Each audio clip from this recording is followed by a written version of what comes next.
ఎన్నికలు హోరాహోరీగా జరుగుతున్నాయి. ఇటు అధికార కాంగ్రెస్ పార్టీనేమో ఇటు ముఖ్యమంత్రి రేవంత్ రెడ్డి బహిరంగ సభలు పెట్టి మరి ఖచ్చితంగా కాంగ్రెస్ ప్రభుత్వమే అధికారంలోకి వస్తుంది, మున్సిపల్ ఎన్నికల్లో కూడా కాంగ్రెస్ పార్టీనే గెలుస్తుంది అంటూ డంకా మోగిస్తున్నారు.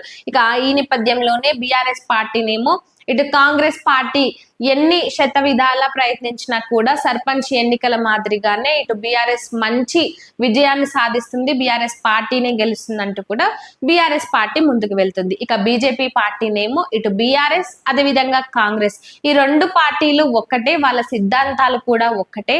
ఇటు కేసీఆర్ గతంలో 10 ఏళ్ల పాటు తెలంగాణలో దోచుకున్నారంటూ ఆ తర్వాత కాంగ్రెస్ అధికారంలోకి వచ్చిన తర్వాత రేవంత్ రెడ్డి కూడా అదే పనిలో నిమగ్నమయ్యారని, అసలు అధికారం చేతిలో ఉన్నా కూడా ప్రజలకు ఎలాంటి న్యాయం చేయడం లేదని, అభివృద్ధి చేయడం లేదని, ఈ మున్సిపల్ ఎన్నికల్లో బీజేపీ పార్టీనే గెలిపించాలి, బీజేపీ పార్టీనే గెలుస్తుందంటూ కూడా ఇటు బీజేపీ పార్టీ ప్రచారం చేసుకుంటుంది.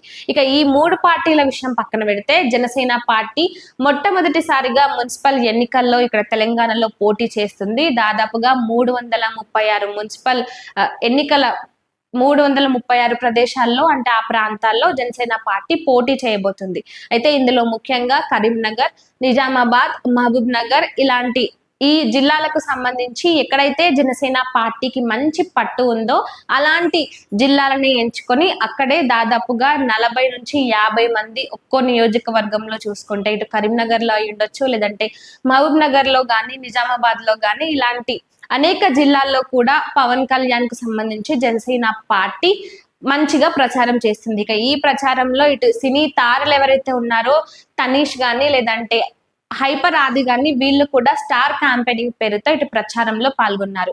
ఇక తెలంగాణలో ఏదైతే జనసేన పార్టీ ఇక్కడే పుట్టి ఇక్కడే పెరిగింది, చాలా మంది ఆ తెలంగాణకు సంబంధించిన అధికార కాంగ్రెస్ పార్టీ నాయకులు అయి ఉండొచ్చు, లేదంటే బీఆర్ఎస్ పార్టీ వాళ్ళు కావాలని ఏవో బెదిరింపులు చేస్తూ ఉన్నా గానీ ఆ బెదిరింపులకు ఎవ్వరు కూడా బెదిరుకునేది లేనే లేదు. ఖచ్చితంగా ఏదైతే కొన్ని సర్పంచ్ స్థానాల్లో జనసేన పార్టీ పోటీ చేసినప్పుడు ఏ విధంగా గెలుపు సాధించి ఇటు ముందుకు వెళ్ళిందో అదే విధంగా అదే రీతిలో అదే స్ఫూర్తితో ఇప్పుడు మున్సిపల్ ఎన్నికల్లో కూడా జనసేన పార్టీ ఖచ్చితంగా పోటీ చేసిన స్థానాల్లో గెలుస్తుంది. ఖచ్చితంగా తెలంగాణ ప్రజలు జనసేన పార్టీని ఆదరిస్తున్నారంటూ కూడా వాళ్ళు మాట్లాడుకొచ్చారు. ఇక అంతేకాకుండా ఇటు ఎంతో మంది కాంగ్రెస్ పార్టీ గాని బీఆర్ఎస్ పార్టీ గాని ఈ పార్టీలు మద్యం పేరుతో లేదంటే డబ్బులతో ఓట్లను కొంటున్నారని, కానీ జనసేన పార్టీకి మాత్రమే పవన్ కళ్యాణ్ మీద ఉన్న అభిమానంతో ఇటు ఆంధ్రప్రదేశ్ లో పవన్ కళ్యాణ్ చేస్తున్న అభివృద్ధిని దృష్టిలో పెట్టుకొని ఎంతో మంది యువత జనసేన పార్టీ వైపు ఉన్నారని, ఎంతో మంది యువత ఇటు తెలంగాణలో జనసేన పార్టీ వైపు మొగ్గు చూపుతూ ఎంతో మంది పోటీ కూడా చేస్తున్నారని, ముఖ్యంగా జనసేన పార్టీ వీర మహిళలు ఇందులో పోటీ చేస్తున్నారని, యువత కూడా మంచిగా ఈ మున్సిపల్ ఎన్నికలకు సంబంధించి వార్డు మెంబర్లుగా ఎన్నికల బరిలో ఉన్నారంటూ కూడా వాళ్ళు చెప్పుకొచ్చారు. ఇక తెలంగాణలో జనసేన పార్టీ రానున్న రోజుల్లో పుంజుకోబోతుంది. ఇటు జనసేన పార్టీ ఆంధ్రాలో ఏ విధంగా అయితే ఇటు కూటమి గెలుపుకు కీలక పాత్ర పోషించిందో ఇప్పుడు తెలంగాణకు కూడా జనసేన పార్టీ అంతే అవసరం అంటూ కూడా వాళ్ళు చెప్పుకొచ్చారు. ఇక 336 స్థానాల్లో పోటీ చేస్తున్న జనసేన పార్టీ అభ్యర్థులు ప్రచారంలో కూడా జోరుగా ముందుకు వెళ్తున్నారు. ఇక పార్టీ సిద్ధాంతాలను దృష్టిలో పెట్టుకొని పార్టీ ఏ విధంగా అయితే పవన్ కళ్యాణ్ ఎన్నికల అప్పుడు ఇచ్చిన హామీల గురించి కానీ లేదంటే ముఖ్యంగా ఇటు మున్సిపల్ స్థానిక ఎన్నికలు కాబట్టి ఏదైతే ప్రజలు ఇబ్బందులు పడుతూ స్థానికంగా ఎలాంటి సమస్యల వల్ల ఇబ్బందులు పడుతున్నారో